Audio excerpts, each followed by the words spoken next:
आज का हमारा टॉपिक है राज्य विधानमंडल। ठीक है, चलिए शुरुआत करते हैं।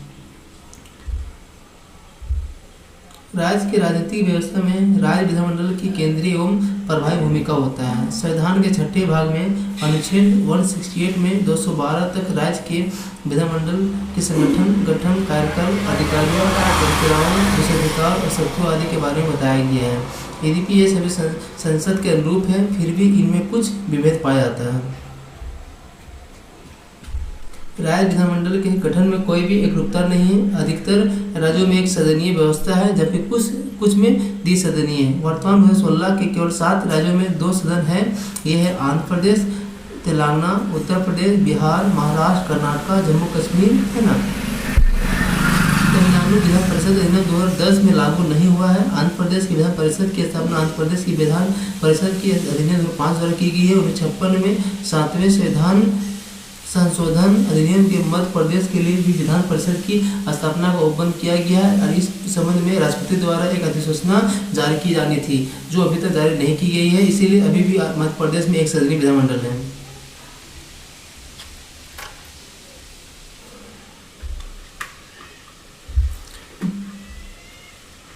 22 राज्यों में एक सदनीय व्यवस्था है। राज्य विधानमंडल में राज्यपाल और विधानसभा शामिल होते हैं। जिन राज्यों में द्विसदनीय व्यवस्था है वहाँ विधानमंडल के राज्यपाल, विधान परिषद और विधानसभा होते हैं। विधान परिषद उच्च सदन, द्वितीय सदन या वरिष्ठों का सदन है, जबकि विधानसभा निचला सदन, पहला सदन या लोकप्रिय सदन होता है।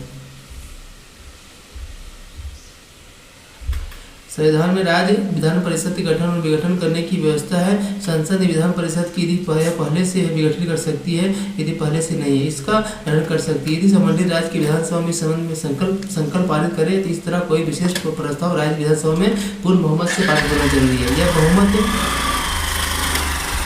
कुल मतों में उपस्थित सदस्यों के 2/3 से कम नहीं होना चाहिए। संसद के अधिनियम अनुच्छेद 368 के प्रयोजनों हेतु संविधान में संशोधन नहीं माना जाएगा। समान विधान की तरह अर्थात साधारण बहुमत पारित किया जाएगा। संविधान सभा ने राज्य में दूसरे सदन के विचार की आलोचना इस आधार पर भी की यह जनता प्रतिनिधित्व नहीं होगा, यहाँ विधायी कार्यों को विलंब करेगा और संस्था बहुत खर्चीली होगी। इसी कारण से यह उपबंध किया गया है कि यदि राज्य में विधान परिषद की स्थापना गठन करना है तो राज्य की अपनी इच्छा और आर्थिक स्थिति का ध्यान रखना होगा। उदाहरण के लिए पर 1957 में विधान परिषद गठन हुआ और इसी तरह 1985 में इसे समाप्त कर दिया गया। पुनः 2007 में आंध्र प्रदेश में विधान परिषद का आंध्र प्रदेश विधान परिषद अधिनियम 2005 में लागू करने के लिए पुनर्जीवित किया गया। तमिलनाडु विधान परिषद को 1986 में समाप्त कर दिया गया और पंजाब और पश्चिम बंगाल की विधान परिषद की 1969 में कर दिया गया।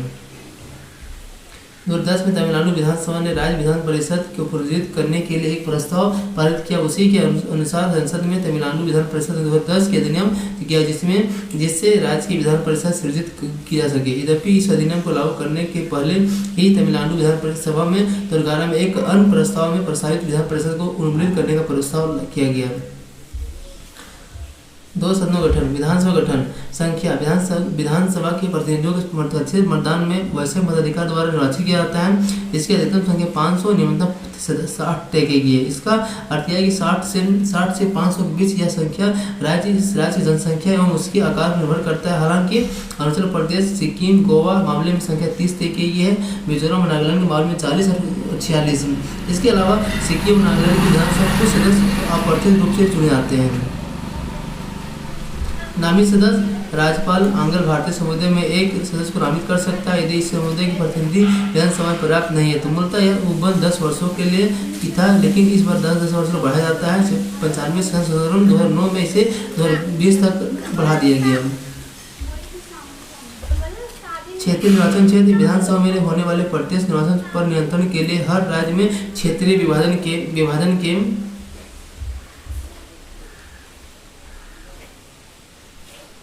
आधार पर बांट दिया जाता है। चुनाव क्षेत्रों में हर राज्य के आवंटित क्षेत्रों की संख्या की जनसंख्या के अनुपात में तय किया जाता है। दूसरे शब्दों में संविधान में सुनिश्चित किया गया है कि राज्य के विभिन्न निर्वाचन क्षेत्रों का समान प्रतिनिधित्व मिले। जनसंख्या का अभिप्राय पिछली जनगणना से है, जिसकी सूची प्रकाशित की गई है। प्रति जनगणना पर पुनर्निर्माण निर्धारण। प्रति जनगणना के बाद पुनर्निर्धारण होगा। प्रति राज्य की विधानसभा क्षेत्रों में हिसाब की सीटों का निर्धारण और हर राज्य का निर्वाचन क्षेत्रों में हिसाब विभाजन। संसद को इस बात का अधिकार है कि वह संबंधित मामले का निर्धारण करे। इसी उद्देश्य के तहत 1952, 62, 72, 2002 में संसद परिसीमन आयोग का गठन किया गया है। 1976 में 42 विधानसभा निर्वाचन क्षेत्रों को 1977 के आधार पर 2000 तक निश्चित कर दिया गया। पुनर्निर्धारण के प्रतिबंध अगले 25 वर्षों 2026 तक बढ़ा दिया गया है। 2001 में 84 संशोधन अधिनियम द्वारा इस तरह जनसंख्या मापन भी तय कर दिया गया है। 84 संविधान संशोधन 2001 में सरकार को अधिकार दिया गया कि विधानसभा क्षेत्रों में तुलनात्मक पुनर्निर्धारण को 1991 जनगणना के आधार पर किया जाए। उसके बाद 37वें संशोधन 2003 में निर्वाचन क्षेत्रों में पुनर्निर्धारण 2001 की जनसंख्या के हिसाब से करने की व्यवस्था की गई। हालांकि यह पुनर्निर्धारण प्रत्येक राज्य विधानसभा कुल सीटों का अनुसार संभव है। अनुसूचित जाति जनजातियों के स्थान में आरक्षण। संविधान के राज्य जनसंख्या के अनुपात के आधार पर प्रत्येक राज्य की विधानसभा के लिए न्यूनतम अनुसूचित जाति जनजाति सीटों की व्यवस्था की गई है। मूल रूप से यह आरक्षण 10 वर्ष 1960 तक के लिए था, लेकिन इस व्यवस्था में हर 10 वर्ष के लिए बढ़ा दिया गया। 95 संशोधन 2009 द्वारा से 2020 तक बढ़ा दिया गया। परिषद गठन संख्या विधानसभा सदस्यों के विभिन्न विधान परिषद के सदस्यों को अप्रत्यक्ष रूप से निर्वाचित होते। परिषद में अधिकतम संख्या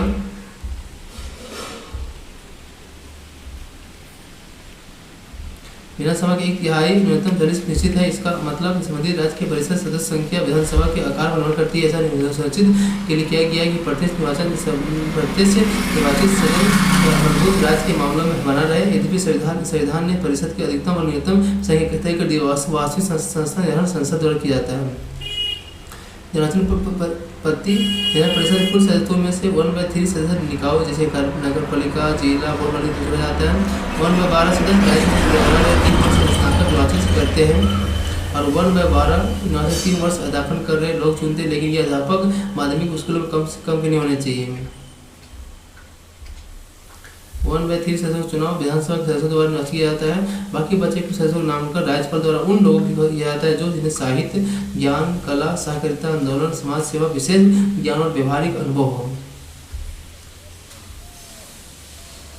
इस तरह विधान परिषद कुल सदस्यों में 5/6 सदस्यों को अपने रूप से चुना जाता है और 1/6 राज्यपाल नामित करता है। सदस्य एकल संक्रमणित मत के द्वारा समानुपातिक प्रतिनिधि प्रणाली के माध्यम चुने जाते हैं। राज्यपाल द्वारा नामित सदस्यों को किसी भी स्थिति में अदालत में चुनौती नहीं दी जा सकती है। विधान परिषद गठन की प्रक्रिया संविधान में अस्थायी नहीं न कि अंतिम है। संसद इसको बदलने सुधारने के लिए अधिकृत, हालांकि अभी तक संसद ने किसी कोई विधि नहीं बनाया है। दोनों सदनों का कार्यकाल। लोकसभा की तरह विधानसभा भी निरंतर चलने वाली सदन नहीं है। आम चुनाव के बाद पहली बैठक से लेकर सामान्य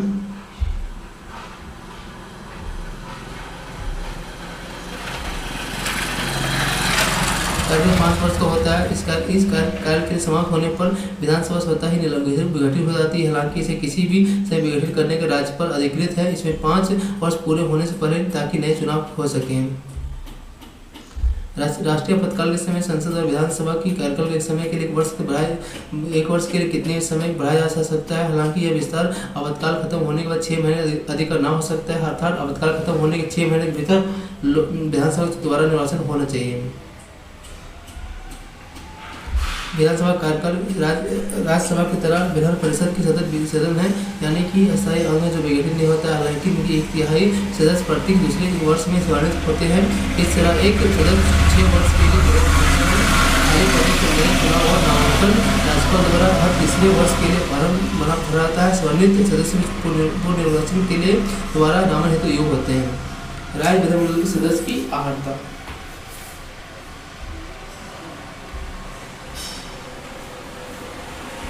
विधानमंडल के सदस्य होने जाने के लिए संविधान में उल्लिखित किसी व्यक्ति को अहर्ता निम्नलिखित है। भारत का नागरिक होना चाहिए। उसे चुनाव आयोग द्वारा अधिकृत किसी व्यक्ति के समझ शपथ लेना पड़ता है जिसमें वह संकल्प करता है। वह भारत के संविधान के प्रति सच्चा निष्ठा रखता होगा। भारत की समग्रता और अखंडता अक्षुण्ण रखेगा। उसकी आयु विधानसभा के स्थान के कम से कम 25 वर्ष और विधान परिषद के लिए कम से कम 30 वर्ष होना चाहिए।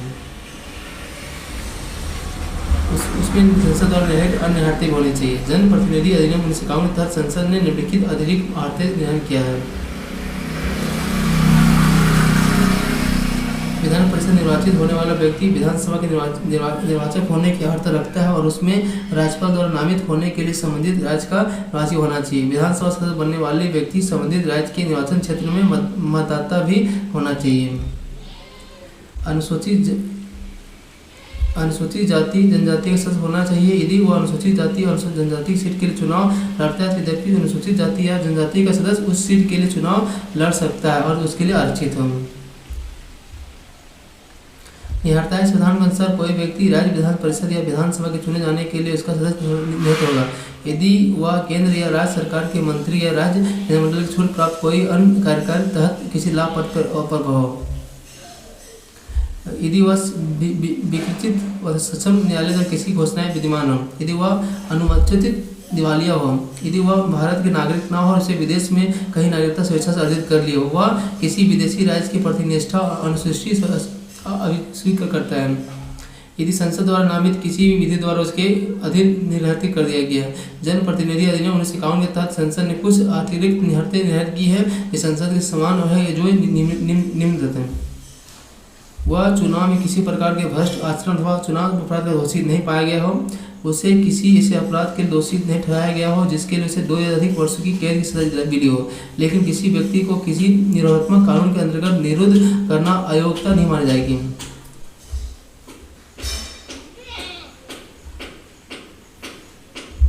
वह निर्धारित समय सीमा के अंदर चुनावी खर्च संबंधी विवरण प्रस्तुत करने के विफल ना हो, उसका किसी सरकारी ठेके कार्य सेवाओं में कोई रुचि ना हो और किसी ऐसे निगम में लाभ पद पर कार्यरत नहीं हो अथवा उसका निर्देशक और प्रबंधित एजेंट नहीं हो जिसमें सरकार की कम से कम 25% हिस्सेदारी हो।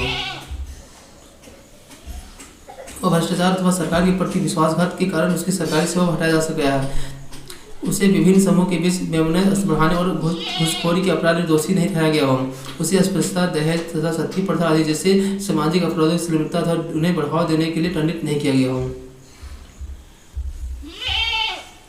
उपयुक्त निर्णय के संबंध में किसी सदस्य की प्रतिनिधि पर उठे तो राज्यपाल निर्णय अंतिम होगा। हालांकि इस मामले में चुनाव आयोग की सलाह से लेकर काम करता है। दल बदल के आधार पर निर्णय संविधान में प्रख्यापित है कि यदि कोई व्यक्ति 10वीं अनुसूची के संबंध में अंतर्गत दल परिवर्तन के आधार पर निर्धारित होता है तो वह राज्य विधानमंडल के किसी भी सदन की सदस्यता के लिए निर्धारित रहेगा। 10वीं अनुसूची के तहत यदि निहत्ता का मामला उठे तो विधान परिषद के मामले में सभापति, विधानसभा के मामले में अध्यक्ष, राज्यपाल नहीं फैसला करेगा। 1992 में उसने न्यायालय की व्यवस्था दी कि सभापति अध्यक्ष का फैसला न्यायिक समीक्षा के परिधि में आता है। शपथ विधानमंडल के प्रत्येक सदस्य सदन में सीट ग्रहण करने से पहले राज्यपाल उसके द्वारा इस कार्य के लिए नियुक्त व्यक्ति समस्त प्रतिज्ञा लेगा।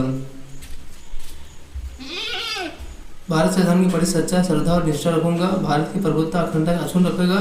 प्रदत्त कर्तव्यों का श्रद्धापूर्वक निर्वहन करेगा।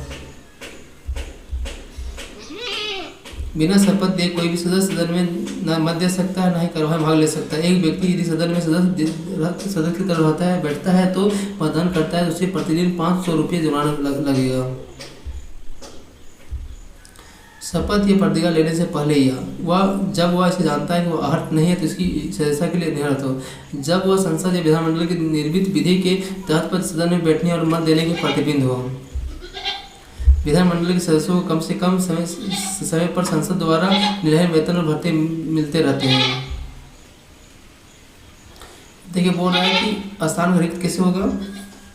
दोहरी नागरिकता यानी दोहरी सदस्य। एक व्यक्ति एक समय में विधानमंडल के दोनों सदनों का सदस्य नहीं हो सकता है। यदि कोई व्यक्ति दोनों सदनों के लिए निर्वाचित होता है तो राज्यपाल विधानमंडल द्वारा निर्मित विधि के बंद के तहत एक सदन में उसकी सीट रिक्त हो जाएगी।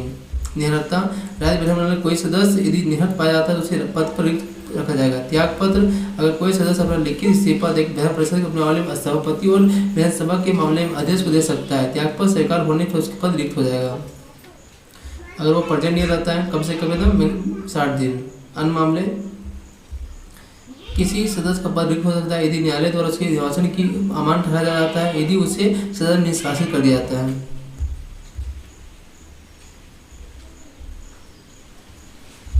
यदि वह राष्ट्रपति और उपराष्ट्रपति पद को निर्वाचित हो जाए, यदि वह किसी राज्य का राज्यपाल निर्वाचित हो जाए। राज्य विधानसभा के प्रत्येक सदन पर अपना पीठासीन अधिकारी होता है। विधानसभा के अध्यक्ष और उपाध्यक्ष की विधान परिषद के सभापति उपसभापति होते हैं। विधानसभा के लिए सभापति का पैनल, परिषद के लिए उपाध्यक्ष का पैनल भी नियुक्त होता है। विधानसभा का अध्यक्ष विधानसभा सदस्य अपने सदस्यों के बीच भी अध्यक्ष का निर्वाचन करता है। सामान्यतः विधानसभा के कार्यकाल का एक अध्यक्ष पद होता है, हालांकि वो निम्नलिखित 3 मामलों में अपना पद रिक्त हो सकता है यदि उसकी विधानसभा सदस्यता समाप्त हो जाए, यदि वह उपाध्यक्ष के अपना इस्तीफा लिखित तौर पर दे दे, यदि विधानसभा के तत्कालीन समस्त सदस्यों को बहुमत से पारित संकल्प द्वारा अपने पर हटाया जा सके। इस तरह कोई प्रस्ताव केवल 14 डेज की पूर्व सूचना के बाद ही लाया जा सकता है। अध्यक्ष का निम्नलिखित शक्तियाँ है। कार्यवाही और अन्य कार्यों को सुनिश्चित करने के लिए एक व्यवस्था शिष्टाचार बनाए रख सकते हैं, उसकी प्राथमिक जिम्मेदारी होती है। इस समय में उसकी शक्तियाँ अंतिम है। वह प्रक्रिया भारत के संविधान का सभा में नियमों और सरकारी संचालन कार्यवाही ऐसी पूर्व परंपराओं और उपबंधों का अंतिम व्यय करता है और स्थापित और निलंबित कर सकता है। वह प्रथम मामले में मत नहीं देता, लेकिन बराबर मत होने की स्थिति में वह निर्णायक मत दे सकता है। सदन नेता के आग्रह पर गुप्त बैठक की अनुमति प्रदान कर सकता है। वह इस बात का निर्णय करता है कोई विधेयक हित विधेयक है या नहीं। इस प्रश्न पर उसका अंतिम निर्णय होगा। 10वीं अनुसूची के उपबंध के आधार पर किसी भी सदस्य को निर्भरता देकर उठे विवाद फैसला देता है और विधानसभा की सभी समितियों के अध्यक्ष की नियुक्ति और उसके कार्यों को पर्यवेक्षण करता है। वह सहायक कार्य मंत्रणा समिति, नियम समिति एवं समान उद्देश्य की समिति का अध्यक्ष होता है। विधानसभा का उपाध्यक्ष अध्यक्ष की तरह विधानसभा के सदस्य उपाध्यक्ष का चुनाव भी अपने बीच में करते हैं। अध्यक्ष चुनाव संपन्न होने के बाद उन्हें निर्वाचित किया जाता है। अध्यक्ष की तरह उपाध्यक्ष भी विधानसभा से कार्यकाल तक पद पर बना रहता है, हालांकि वह समय पूर्व ही निम्नलिखित 3 मामलों को छोड़ सकता है यदि उसकी विधानसभा सदस्य समाप्त हो जाए, यदि वह अध्यक्ष को लिखित इस्तीफा दे दे, यदि विधानसभा सदस्य बहुमत के आधार पर उसे हटाने का संकल्प पास कर दे, या संकल्प 14 डे की पूर्व सूचना के बाद हटाया जा सकता है। उपाध्यक्ष अध्यक्ष की अनुपस्थिति में उसके सभी कार्यों को करता है। यदि विधानसभा क्षेत्र में दौरान उपाध्यक्ष अनुपस्थित हो जाता है तो उसी कार्य करता है। दोनों मामलों में उसकी शक्तियाँ अध्यक्ष के समान रहती है। विधानसभा अध्यक्ष सदस्यों के बीच सभापति पैनल का गठन करता है और उसमें कोई भी एक अध्यक्ष और उपाध्यक्ष की अनुपस्थिति में सभी कार्यवाही संपन्न कराता है। जब वह पीठासीन होता है उस समय उसे अध्यक्ष के समान अधिकार प्राप्त होते हैं। वह सभापति के नए पैनल गठन कार्यरत होता है।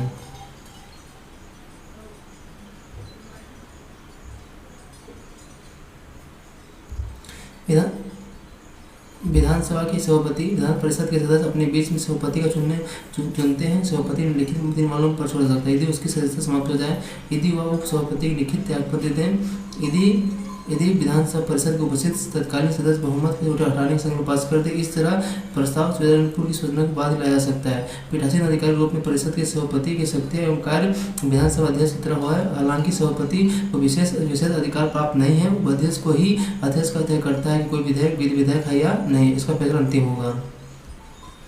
अध्यक्ष की तरह सभापति वेतन भत्ते विधानमंडल तय करता है। इन्हें राज्य की संचित निधि और पारित किया जाता है, इसलिए उन राज्य विधानमंडल के वार्षिक मतदान नहीं किया जाता है।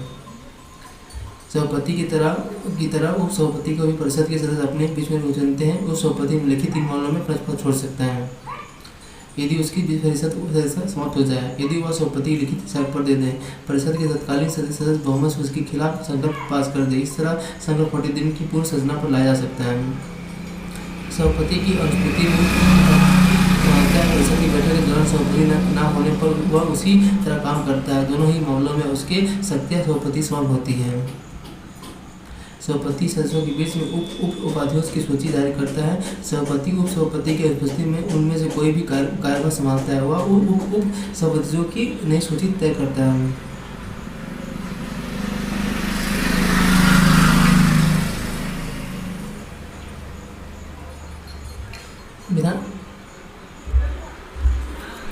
राज्य विधानमंडल का सत्र आहूत करना। राज्य विधानमंडल के 25 सत्र को राज्यपाल संयोजक पर बैठक बुलाया जाता है। दोनों सत्रों के बीच 6 माह से अधिक समय का नहीं होना चाहिए। राज्य विधानमंडल को 1 वर्ष से कम 2 बार मिलना चाहिए। एक सत्र में विधानमंडल कई बैठक हो सकता है। स्थगन बैठक किसी भी समय विशेष के लिए स्थगित किया जा सकता है। यह समय घंटों दिनों हो सकता है। अनिश्चित काल में स्थगन का मतलब चालू सत्र को अनिश्चित काल के लिए समाप्त कर देना। दोनों के स्थगन का अधिकार सदन के पीठासीन अधिकार को है। सत्रहवासन पीठासीन अधिकार अध्यक्ष सभापति कार्य संपन्न होने पर सत्र को अनिश्चित काल के लिए स्थगन की घोषणा करते हैं। इसके कुछ दिनों में राष्ट्रपति सत्रहवासन की अधिसूचना जारी करता है। राज्यपाल सत्रहवासन की घोषणा कर सकता है। स्थगन के विपरीत सत्रहवान के सदन के सत्र को समाप्त होता है। विघटन एक अस्थायी सदन होने के नाते विधान परिषद की कभी विघटित नहीं हो सकती, सिर्फ विधानसभा विघटित हो सकती है। सत्रहवासन विपरीत विघटन के वर्तमान सदन का कार्यकाल समाप्त हो जाता है और आम चुनाव के बाद नए सदन का चुनाव होता है। विधानसभा की विघटित होने के विधान को खारिज होने की इस प्रकार समझे जा सकते हैं। विधानसभा के लंबी विधेयक समाप्त हो जाता है, चाहे मूल रूप से विधानसभा द्वारा प्रारंभ किया जाता है, फिर इसे विधान परिषद द्वारा भेजा जाता है। विधानसभा के द्वारा पारित विधेयक लेकिन विधान परिषद में है। ऐसा विधेयक जो विधान परिषद के लंबित हो लेकिन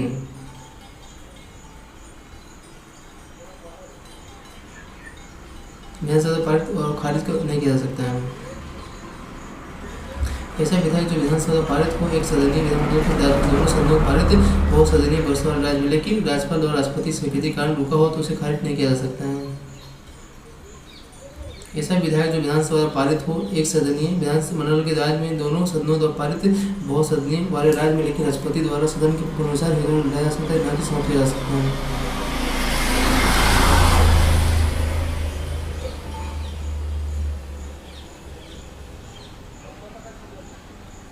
कोरम किसी भी कार्य को करने उपस्थित सदस्यों की एक न्यूनतम संख्या को कोरम कहते हैं। एक सदन में 10 सदस्य या कुल सदस्यों का 10वां भाग होता है। इनमें से जो भी ज्यादा हो, यदि सदन में बैठक के दौरान कोरम न हो तो पीठासीन अधिकारी कर्तव्य सदन को स्थगित करे और कोरम पूरा होने तक सदन को स्थगित रखे। सदन में बहुमत किसी भी सदन को बैठक में सभी मामलों में उपस्थित सदस्यों को बहुमत के आधार पर तय किया जाता है। इसे पीठासीन 5 अधिकारी मत सम्मिलित होते हैं। केवल कुछ मामलों में इसे विशेष रूप से संविधान में तय किया गया, जैसे कि विधानसभा के अध्यक्ष को हटाना, विधान परिषद सभापति को हटाना। इनमें सहन बहुमत के बजाय विशेष बहुमत आवश्यक होती है। पीठासीन अधिकारी विधानसभा अध्यक्ष विधान परिषद के मामले सभापति मामले में मत नहीं दे देते हैं, लेकिन आराम मतों की स्थिति में निर्णायक मत दे सकते हैं। विधानमंडल की भाषा संविधान विधानमंडल काम का संपर्क कराने के कार्यालयीय भाषा और उस राज्य की हिंदी अथवा अंग्रेजी की घोषणा करता है। हालांकि पीठासीन अधिकारी किसी सदस्य को अपना मातृभाषा के सदन में संबोधित करने की अनुमति दे सकता है। राज्य विधानमंडल में यह निर्णय लेने के सदन में अंग्रेजी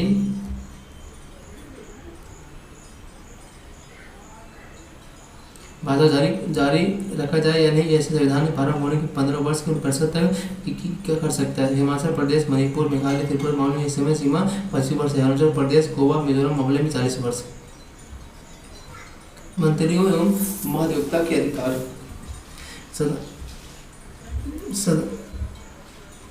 सदन का सदस्य होने के नाते प्रति प्रधानमंत्री और महाधिवक्ता को अधिकार है कि वह सदन की कार्यवाही में भाग ले, बोले एवं सदन में संबंध समिति के लिए वो सदस्य के रूप में नामित हो, वोट देने के अधिकारी बिना भाग ले। संविधान में उपबंध के 2 कारण से एक मंत्री उस सदन की कार्यवाही में भाग ले सकता है जिसका वह सदस्य नहीं है। एक मंत्री जो सदन सदस्य नहीं है, दोनों सदनों की कार्यवाही में भाग ले सकता है। विधानमंडल विधायी प्रक्रिया साधारण बहुमत विधायक प्रारंभिक सदन एक साधारण विधेयक विधानमंडल किसी भी सदन में प्रारंभ हो सकता है। बहुत सदनी विधानमंडल में व्यवस्था के अंतर्गत ऐसा कोई विधेयक यदि मंत्री द्वारा या किसी अन्य सदस्य द्वारा पुनः स्थापित किया जाए। विधेयक प्रारंभिक सदन में 3 चरण से होता है, प्रथम, द्वितीय और तृतीय। प्रारंभिक सदन में विधेयक के पारित होने के बाद इसे दूसरे सदन में विचार को पारित करने हेतु भेजा जाता है। जब विधानमंडल के दोनों सदनों में से मूल रूप से संशोधित कर पारित करते हैं तो इसे पारित माना जाता है। एक सदनीय व्यवस्था वाले विधानमंडल में इसे पारित कर सीधे राज्यपाल को स्वीकृति भेजा जाता है। दूसरे सदन विधेयक इन उन दोनों स्तरों में पारित होता है जिन्हें प्रथम पाठन, द्वितीय पाठन और तृतीय पाठन कहा जाता है। जब कोई विधेयक विधानसभा पारित होने के बाद परिषद भेजा जाता है तो वह 3 विकल्प होते हैं। इसे उसी रूप में बिना संशोधन के पारित कर दे, कुछ संशोधनों के साथ पारित करके विचार विधानसभा भेज सकता है। तीसरा, विधेयक को अस्वीकृत कर सकता है, इसे कोई लिखित कार्रवाई न की जाए, विधेयक को लंबित रखा जाए।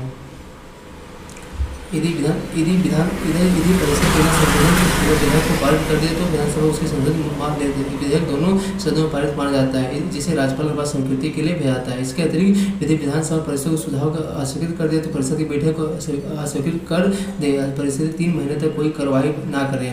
तब विधानसभा फिर उसे पारित पेशेंट भेज सकता है। यदि परिषद दोबारा विधेयक को अस्वीकृत कर दे तो उन शासनों को साथ पारित कर दे जो विधानसभा से अस्वीकृत हो जाए। 1 माह के भीतर पास न करे तो ये दोनों सदनों द्वारा पारित माना जाता है, क्योंकि विधानसभा की इसे दूसरी बार पारित कर दिया है।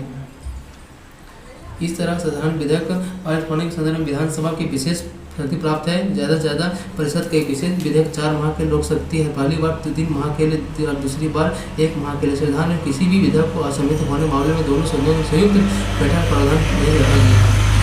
किसी साधारण विधेयक को पास कराने के लिए लोकसभा और राज्यसभा की संयुक्त बैठक प्रावधान है। इसके अतिरिक्त कोई विधेयक विधानसभा निर्मित हो तो उसे विधानसभा से अस्वीकृत कर दे, विधेयक समाप्त हो जाए। इस प्रकार विधान परिषद में केंद्र में राज्यसभा की तुलना में कम अधिकार महत्व दिया गया है।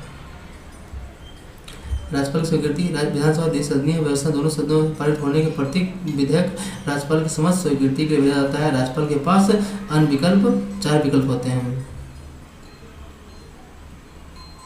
विधेयक को स्वीकृति प्रदान करें, वो विधेयक को अपनी स्वीकृति देने से रोके और सदन में दोनों को विधेयक पुनर्विचार कर भेज दे। इससे वह राष्ट्रपति के विधेयक को सुरक्षित रखते हैं। यदि राज्यपाल से विधेयक को स्वीकृति प्रदान कर दे तो विधेयक फिर अधिनियम बन जाएगा या संविधा की पुस्तक में दर्ज हो जाता है। यदि राज्यपाल विधेयक को रोक देता है तो विधेयक समाप्त हो जाता है और अधिनियम नहीं बनता है। यदि राज्यपाल विधेयक को पुनर्विचार कर भेजता है तो दोबारा सदन या सदनों में इसे पारित कर दिया जाता है। सदैव पुनः राज्यपाल के पास स्वीकृति के लिए भेजा जाता है और राज्यपाल उसकी मंजूरी देना अनिवार्य हो जाता है। इस तरह राज्यपाल के पास वैकल्पिक विकल्पों के होता है। ये स्थिति केंद्रीय स्तर पर भी है। राष्ट्रपति की स्वीकृति यदि कोई विधेयक राज्यपाल तो राष्ट्रपति स्वीकृति की सूचित रखा जाता है तो राष्ट्रपति अपनी स्वीकृति दे सकता है, उसे रोक सकते हैं। विधानमंडल सदन में सदनों को पुनर्विचार हेतु भेज सकता है। 6 माह के भीतर इस विधेयक को पुनर्विचार के लिए आवश्यक। यदि विधेयक को उसके मूल रूप में संशोधित कर दोबारा राष्ट्रपति को भेजा जाता है तो संविधान में इस बात का उल्लेख नहीं है कि राष्ट्रपति इस विधेयक को मंजूरी दे या नहीं। धन विधेयक संविधान के राज्य विधानमंडल द्वारा धन विधेयक पारित करने की विशेष प्रक्रिया निहित है या निम्नलिखित है। धन विधेयक विधान परिषद में पेश नहीं किया जा सकता है, केवल विधानसभा में राज्यपाल की सिफारिश से पुनः स्थापित किया जा सकता है। इस तरह कोई विधेयक सरकारी विधेयक है तो उसे सिर्फ मंत्री द्वारा पुनः स्थापित किया जा सकता है। विधानसभा द्वारा पारित होने के बाद धन विधेयक विधान परिषद के विचार में भेजा जाता है। विधान परिषद के पास धन विधेयक के संबंध प्रतिदिन शक्तियाँ व ना तो उसे संशोधित कर सकता है, न ही संशोधन कर सकता है, बस केवल सिफारिश कर सकता है। जो 14 दिनों के विधेयक को